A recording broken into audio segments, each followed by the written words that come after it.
அன்பர்களுக்கு வணக்கம்.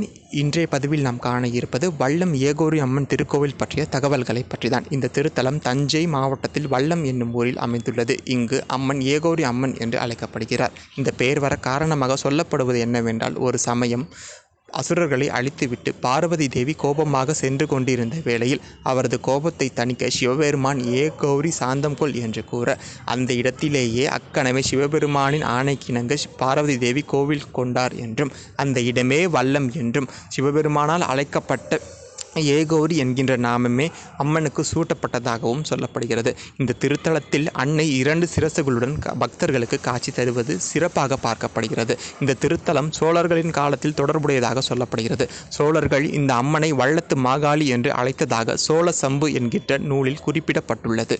இங்கு அம்மன் பக்தர்களின் பில்லி, சூனியம், ஏவல் போன்றவற்றை தீர்த்து வைக்கும் நின்று பேசும் தெய்வமாக திகழ்கிறார்.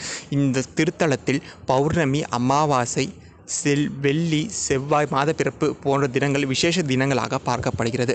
ஆடி மாதத்தில் வரக்கூடிய கடைசி வெள்ளிக்கிழமை அன்று பக்தர்கள் பால் குடம் எடுத்தல், பறவை காவடி எடுத்தல், தீ மிதித்தல் என்று வெகு விமர்சையாக கொண்டாடி வருகின்றனர். இந்த திருத்தலத்தில் பிராது கட்டும் நிகழ்வு என்பது முதன்மையான பிரார்த்தனையாக பார்க்கப்படுகிறது.